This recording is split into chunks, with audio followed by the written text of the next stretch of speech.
जिला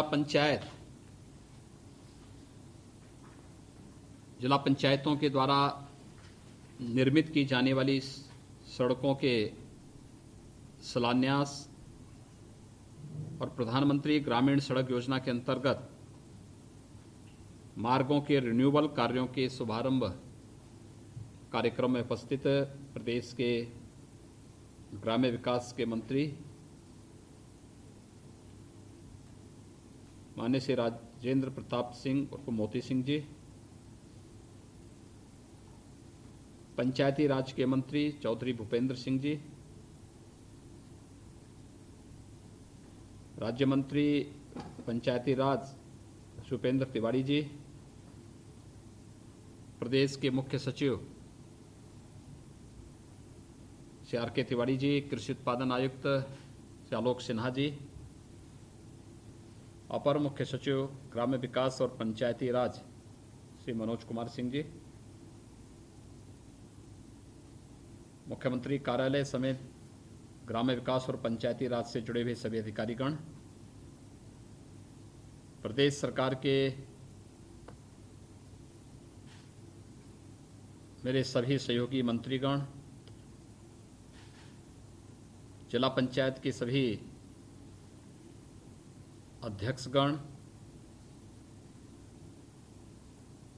माननीय सांसद और विधायकगण, जिला पंचायत के सभी सदस्यगण और उपस्थित पंचायती राज विभाग व्यवस्था से जुड़े हुए अधिकारी और कर्मचारीगण,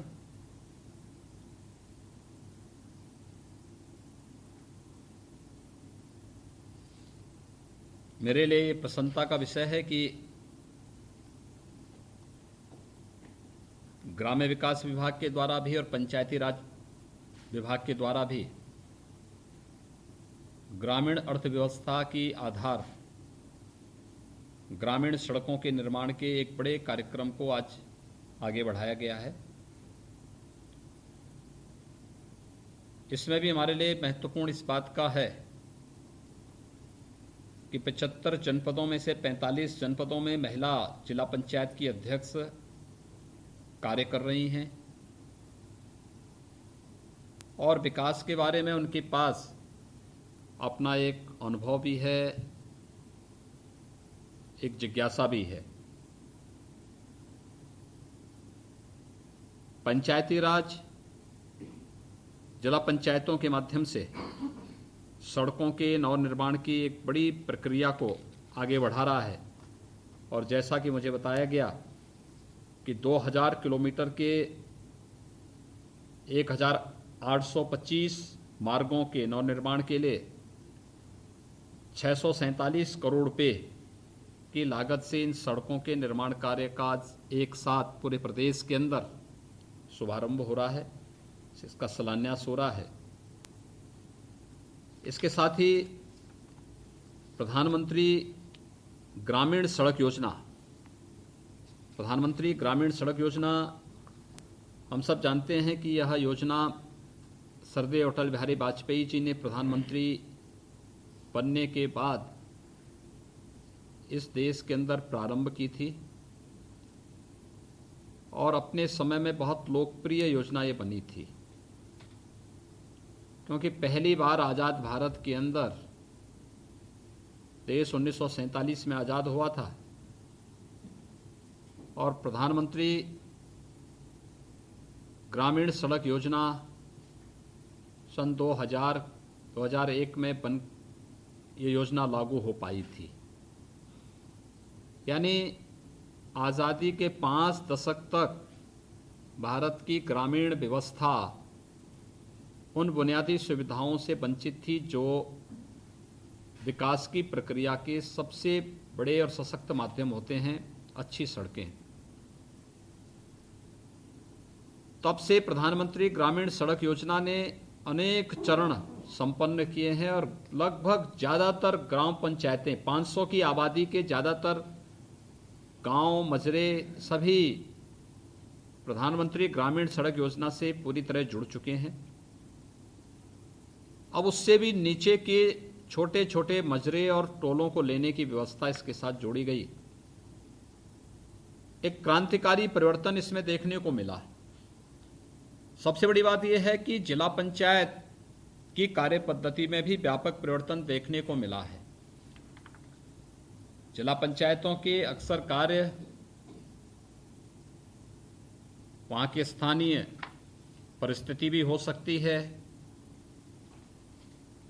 लेकिन अक्सर जिस ध्येय के आधार पर त्रिस्तरीय पंचायत राज की व्यवस्था को लागू किया गया था, कहीं ना कहीं ग्राम पंचायत है, क्षेत्र पंचायत है, जिला पंचायत है, प्रधानमंत्री मोदी जी ने विकास के लिए जितना पैसा इन संस्थाओं को उपलब्ध कराने का कार्य किया, उस धनराशि का सही सदुपयोग अगर सभी पंचायती राज की संस्थाएं करने लग जाएं, तो मुझे लगता है विकास और रोजगार की व्यापक संभावनाएं आगे बढ़ सकती हैं। हर गांव में बेहतर कनेक्टिविटी दी जा सकती है, जल निकासी की बेहतर व्यवस्था दी जा सकती है, वहां पर गांव में जितनी धनराशि ग्राम पंचायत को, क्षेत्र पंचायत को और जिला पंचायत को मिलती है, और ये आपस में मिलकर के बेहतर समन्वय के माध्यम से इनकी कार्य पद्धति को आगे बढ़ाया जा सकता है, बढ़ा दिया जाए, तो ग्रामीण क्षेत्र में कूड़ा प्रबंधन का भी बेहतर कार्य हो सकता है। गांव में हम स्वच्छता की स्थिति के माध्यम से अनेक प्रकार की बीमारियों को नियंत्रित कर सकते हैं, और हर गांव में कॉमन सर्विस सेंटर के माध्यम से गांव में प्रत्येक ग्राम पंचायत यानी ग्राम सचिवालय के माध्यम से न केवल गांव के सामान्य नागरिक की जरूरतों को पूरा कर सकते हैं, बल्कि गांव के अंदर ही ग्रामीण सचिवालय के माध्यम से हम लोग जाति प्रमाण पत्र, मूल निवास प्रमाण पत्र, आय प्रमाण पत्र, बैंकिंग की सुविधा यानी बैंकिंग कॉरेस्पॉन्डेंट के माध्यम से इस सुविधा को वहां पर देने का कार्य कर सकते हैं। बिजली का बिल जमा करने की सुविधा हम गांव के लोगों को वहां पर उपलब्ध करा सकते हैं। स्वाभाविक रूप से ये जितने कार्य होंगे, इसमें उतने ही नौजवानों को और महिलाओं को रोजगार भी सृजन हो सकता है। ग्रामीण आजीविका मिशन कितना बड़ा कार्य कर रहा है, मैं तो जब उनके कार्यों को देखता हूं, और सचमुच बहुत अच्छा काम कर रही हैं ग्रामीण आजीविका मिशन से जुड़ी हुई बहनों के द्वारा। मैं पिछले दिनों जब झांसी में गया था, विगत वर्ष, बेलोनी जो मिल्क से जुड़ी हुई एक समिति है, उसने कितना अच्छा वहां पे काम किया। ऐसे ही हर गांव में संभावना है, हर जनपद में संभावना है। हमारे यहां कहा गया है ना कि अयोग्यो पुरुषो नास्ति, योजकः तत्र दुर्लभ, यानी योजक की भूमिका में अगर हमारी ग्राम पंचायत, क्षेत्र पंचायत और जिला पंचायत आ जाए, तो कोई भी गांव और हमारा ग्रामीण क्षेत्र कहीं भी कोई नौजवान अपने को बेरोजगार नहीं मान सकता, कोई महिला अपने को बेरोजगार नहीं मान सकती। आर्थिक स्वावलंबन का एक नया आदर्श आप प्रस्तुत कर सकते हैं। राष्ट्रपिता महात्मा गांधी के ग्राम स्वराज की परिकल्पना को भी आप साकार कर सकते हैं, और मुझे लगता है उसकी शुरुआत का एक अच्छा प्रयास है ये, जो आज जिला पंचायत एक साथ लगभग 700 करोड़ रुपए की इन सभी सड़कों के निर्माण के लिए हॉट मिक्स प्लांट की सुविधा के माध्यम से इस कार्यक्रम को हम आगे बढ़ाने का कार्य कर रहे हैं। याद रखना, महत्वपूर्ण ये नहीं होता कि कितने गांवों में आपने कुछ ना कुछ दे दिया। अब तो गांव में, हर गांव में पैसा आ गया है, हर ग्रामीण क्षेत्र में पैसा आ गया है। कुछ कार्य ऐसा करिए जो वास्तव में जिसको आप कह सकें कि ये मेरे कार्यकाल का कार्य है। अब तो ग्रामीण क्षेत्र में हर ग्राम पंचायत के पास पैसा है। गांव के अंदर की कनेक्टिविटी ग्राम पंचायत को देनी चाहिए। ग्राम पंचायत अपने इस कार्य को संपन्न वहां पर करें, चाहे वह गांव के अंदर में इंटरलॉकिंग का हो, गांव के अंदर की सीसी कार्य का हो, गांव के अंदर वाटर लॉगिंग की समस्या का समाधान का हो, गांव के अंदर कूड़ा प्रबंधन के कार्य का हो। गांव के अंदर कूड़ा प्रबंधन के लिए अगर खाद का गड्ढा गांव पंचायत के द्वारा बना दिया जाए, तो कहीं भी कोई समस्या नहीं पैदा होने वाली है। लेकिन यह सोच हमें विकसित करनी पड़ेगी। हमारा गांव साफ सुथरा है, यह अपने आप में एक पहचान होती है। हमारा क्षेत्र पंचायत बेहतरीन तरीके से अपनी कार्य पद्धति को आगे बढ़ा रहा है, हमें इस दिशा में प्रयास करना चाहिए। हमारी जिला पंचायतें न केवल पंचायती राज व्यवस्था की मजबूती के लिए कार्य कर रहा है, बल्कि पंचायती व्यवस्थाएं, चाहे ग्राम पंचायत हो, क्षेत्र पंचायत हो, जिला पंचायत हो, ये केवल सरकार के पैसे पर ही निर्भर न रहे, बल्कि अपनी स्वयं की आय कैसे बढ़ा सकते हैं, इसके बारे में भी अगर चिंता कर सकेंगी तो पंचायतें अगर हमारी स्वावलंबी बनेंगी तो हर गांव का व्यक्ति स्वावलंबी बनने की ओर उस दिशा में आगे कदम बढ़ा सकता है। ग्राम पंचायत के पास गांव में जमीन है, क्षेत्र पंचायत के पास भी अपने अपने क्षेत्र पंचायतों के पास लैंड है, जिला पंचायतों के पास भी बहुत सारी जगह लैंड है, और गांव के हाट तो जिला पंचायतों के द्वारा ही संचालित होते थे। इसको इनकम के साथ जोड़ने का कार्य हो सकता था। मंडी के साथ मिलकर के, मंडी समिति के साथ मिलकर के आप उसको ग्रामीण हाट को रूप में विकसित करके, एक औपचारिकता निर्वहन के लिए नहीं होना चाहिए। होता क्या है, हम सिफारिश पे सारा कार्य करने का प्रयास करते हैं, इनकम बढ़ाने का कार्य नहीं करते। जब पैसा आएगा नहीं और एक तरफा जाने की व्यवस्था रहेगी तो आपके पास हाथ बंद जाएंगे, आपके भी कोई उधार भी नहीं देगा।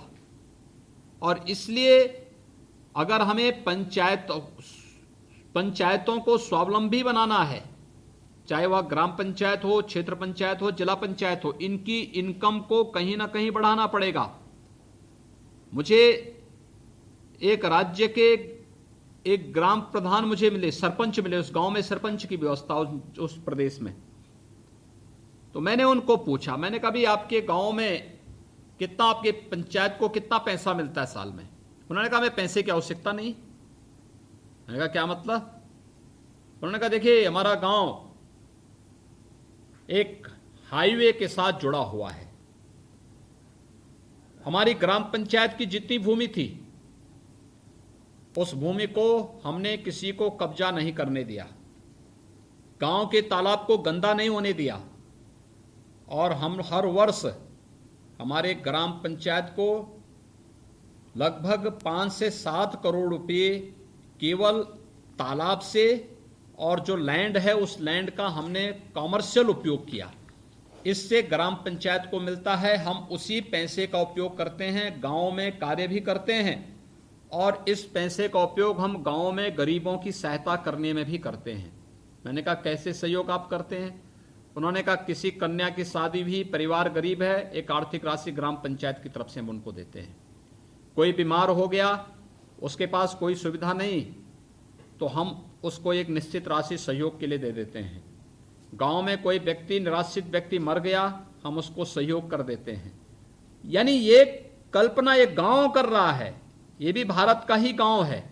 मैंने कहा आपने गांव में क्या क्या काम किया? उसने कहा हमारे गांव में पूरा गांव इंटरलॉक है, इंटरलॉकिंग से जुड़ा हुआ है, ड्रेनेज सिस्टम है, एक भी बूंद कहीं वाटर लॉगिंग नहीं हो सकता, पेयजल हमने घर घर पहुंचाया है, स्वच्छता एकदम साफ सुथरा है, कूड़ा प्रबंधन का कार्य हमने कर रखा है अलग अलग जगह, हर व्यक्ति पूरी जवाबदेही के साथ कार्य करेगा। हमारे यहां सफाई कर्मी की कोई व्यवस्था नहीं, लेकिन गांव पूरा अपने कार्य को संपन्न करता है, और गांव अपने सारे कार्यों के लिए हम लोगों ने जगह पहले से आरक्षित कर रखी है। कहाँ रामलीला होनी है, कहाँ होलिका दहन होना है, कहाँ शमशान घाट बन है, कहाँ पर कब्रिस्तान बनना है, कहाँ गौचर भूमि सुरक्षित होनी है, कहाँ गाय गौचारण की व्यवस्था होनी है, कहाँ पर खेल का मैदान बनना है, कहाँ पे क्या क्या चीजें गांव में हमने व्यवस्थित रूप से करके रखा है। और हमारा ग्राम पंचायत एक आत्मनिर्भर गांव है।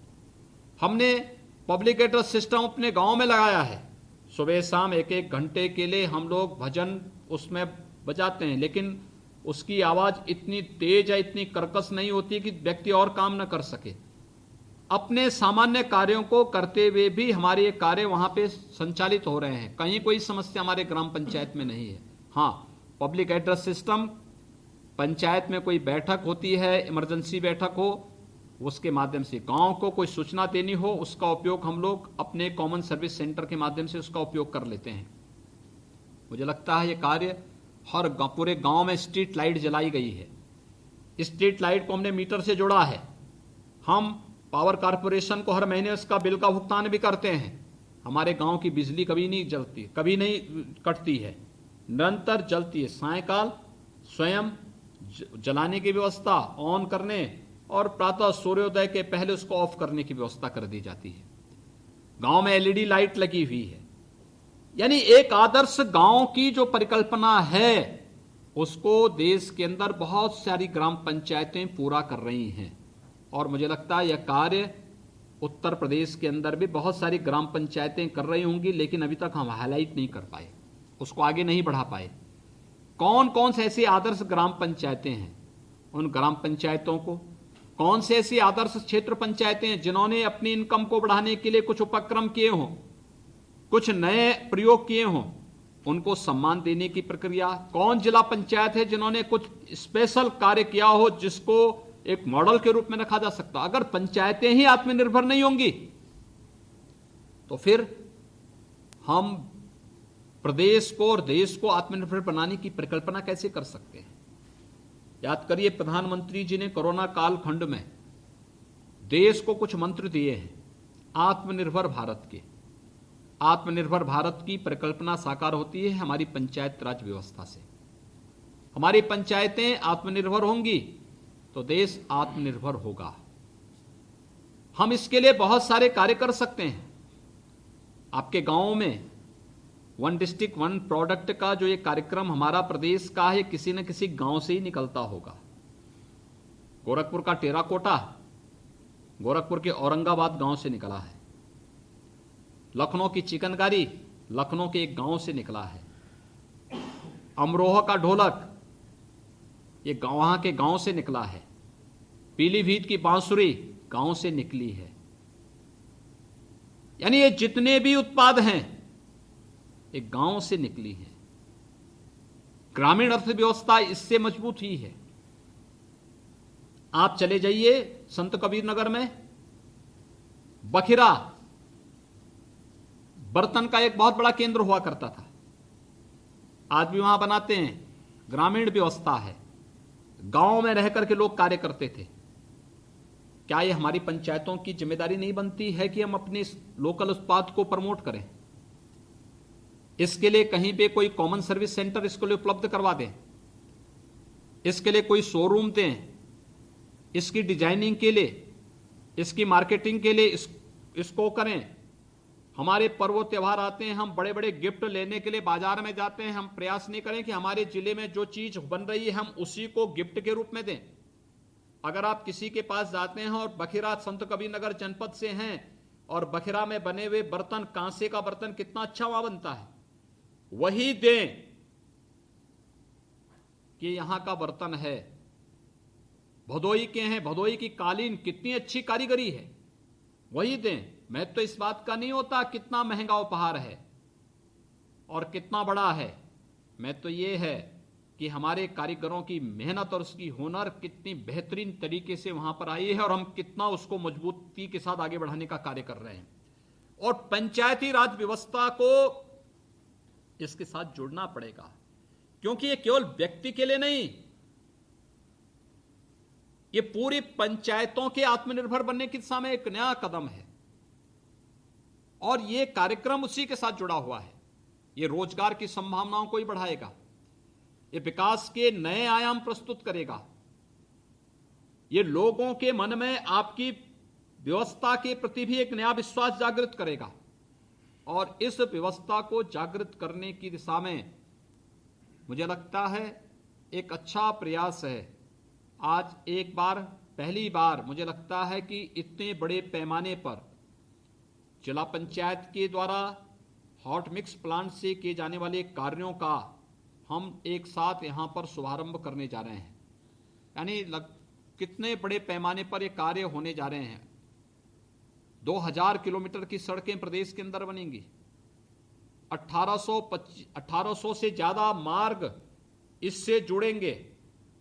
और एक व्यापक राशि भी खर्च तो हो रही है, लेकिन रोजगार भी हमारे लिए बहुत महत्वपूर्ण है। उत्तर प्रदेश जैसे राज्य में हम इसकी कीमत पहले नहीं समझ पाते थे, लेकिन जब कोरोना कालखंड के दौरान हम लोगों ने रोजगार के महत्व को देखा, 40 लाख से अधिक प्रवासी कामगार और श्रमिक प्रदेश में आए, हमने उनको एक बार राशन किट उपलब्ध करवाया, लेकिन वे चूंकि मेहनत कश थे, उन्होंने कहा हमें कार्य चाहिए,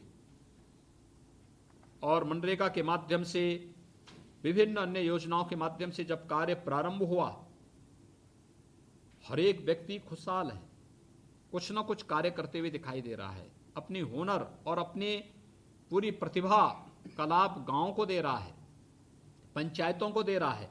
और यही मैं अपेक्षा करूंगा कि जो कार्य आज यहाँ पर पंचायती राज व्यवस्था के माध्यम से, यहाँ पर जिला पंचायतों के माध्यम से हुआ है, मैं सभी जिला पंचायत अध्यक्षों को, उन्होंने इस कार्य के साथ अपनी सहमति जोड़ी, और आज एक साथ हम लोग इस योजना के माध्यम से 1825 मार्गों के नवनिर्माण में लगभग 650 करोड़ रुपए की परियोजनाओं का एक साथ शिलान्यास करने जा रहे हैं। एक बड़ा कार्य आज यहाँ पर आपके माध्यम से हुआ है। सबसे बड़ी बात यह है कि कार्य जब टिकाऊ होगा तो उस कार्य की टिकाऊ के साथ आपकी पहचान भी बनेगी, लोग आपके कार्य को एप्रिशिएट करेंगे, आपकी जिला पंचायत सदस्य को, जिला पंचायत अध्यक्ष को, पंचायती राज व्यवस्था को भी। ऐसे ही प्रधानमंत्री ग्रामीण सड़क योजना के कार्यों का है। आपने देखा होगा जब शुरुआत में प्रधानमंत्री ग्रामीण सड़क योजना प्रारंभ नहीं हो पाई थी, और जब प्रारंभ हुई थी तो इसकी गुणवत्ता पे प्रश्न उठे थे, तब भारत सरकार ने फिर 5 वर्षों तक इसके अनुरक्षण का दायित्व दिया था। उसके बाद व्यापक पैमाने पे जो कनेक्टिविटी का कार्य हुआ, लोगों ने इसको बहुत हाथों हाथ लिया, इसने भारत की अर्थव्यवस्था को एक नई पहचान दी है, यानी रोजगार भी है और अर्थव्यवस्था भी है। भारत की अर्थव्यवस्था को मजबूती प्रदान करने में ग्रामीण क्षेत्र का बहुत बड़ा रोल हो सकता है, और मैं तो चाहूंगा हमारे ज़्यादातर जनप्रतिनिधि आज के इस कार्यक्रम में हैं। मैंने आज ही मुख्य सचिव उत्तर प्रदेश से इस बारे में कहा है कि हम देश की जीडीपी की बात करते हैं, प्रदेश की करते हैं, लेकिन जो हमारा आधार है पंचायतों का, क्षेत्र पंचायतों का, जनपदों का, इनकी जीडीपी की चर्चा क्यों नहीं करते? आखिर इनके पास इनके स्वावलंबन के पथ पर अग्रसर बढ़ने का कार्य ही वहां की जीडीपी का आधार बन सकता है, और बन सकता है। आप गांव को स्वच्छ रखिए, गांव के तालाबों को, अगर वह मंदिर किसी धर्मस्थल से जुड़ा हुआ नहीं है, उसका कॉमर्शियल उपयोग करना सीखिए। उसमें गांव का गंदा पानी, गांव का ड्रेनेज और सीवर गिराना बंद करिए। आप देखेंगे गांव की आधी बीमारी दूर होगी। गांव के पास पैसा आएगा तो गांव का पैसा गांव के विभिन्न सार्वजनिक कार्यों के साथ जुड़ करके गांव के रोजगार को आगे बढ़ाने में बहुत बड़ी मदद कर सकता है।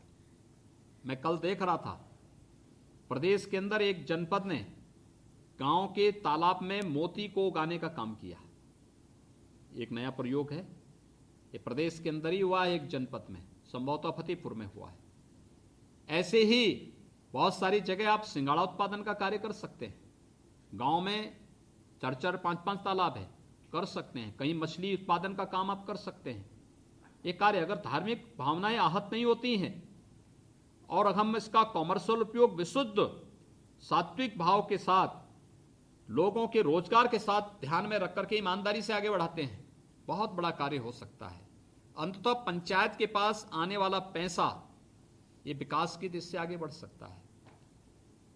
मैं देखता हूं कि ग्रामीण क्षेत्र में क्षेत्र पंचायत की लैंड पर, जिला पंचायतों की लैंड पर कोई भी कब्जा कर लेता है।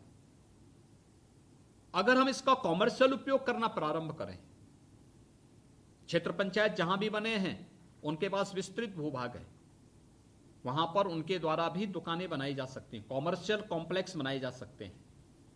और कॉमर्शियल कॉम्प्लेक्स बनाते समय आप लोग इस चीज को ध्यान में रख सकते हैं कि वहां कैंटीन भी आप अच्छी बनाइए, गांव का व्यक्ति आता है अपने कार्य के लिए क्षेत्र पंचायत में या जिला पंचायत में, वहां पर अगर आप वन डिस्ट्रिक्ट वन प्रोडक्ट को, जो भी उत्पाद वहां की है उसके लिए भी एक शोरूम दीजिए, उसको भी डिस्प्ले करिए, कैंटीन बनाइए, उस विकास खंड की या उस जिला उस जनपद की क्या उसका अच्छा भोजन है उसको रखेंगे, जो भी आएगा वो प्रभावित होगा। इसके अलावा वहां पर दुकानें बनाकर आप देंगे और कॉमर्शियल दृष्टि इसको आगे बढ़ाने का कार्य करेंगे तो क्षेत्र पंचायत और जिला पंचायतों के पास भी एक पैसा आता हुआ दिखाई देगा।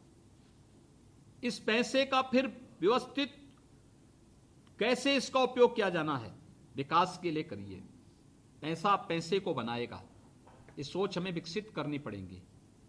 देखिए, एक समय के बाद जब शासन पैसा देना बंद करेगा तब आप हाथ पे हाथ धरे हुए बैठे न रहें, बल्कि आपके पास पैसा है और वह ग्राम पंचायत जिसका सरपंच मुझसे इस बात को कहता कि हमें शासन के पैसे की आवश्यकता नहीं, बल्कि हमारे पास स्वयं हमारी पंचायत के पास इतनी इनकम है कि हम अपनी पूरी गांव पंचायत की आवश्यकताओं की पूर्ति अपनी ग्राम पंचायत से स्वयं करते हैं।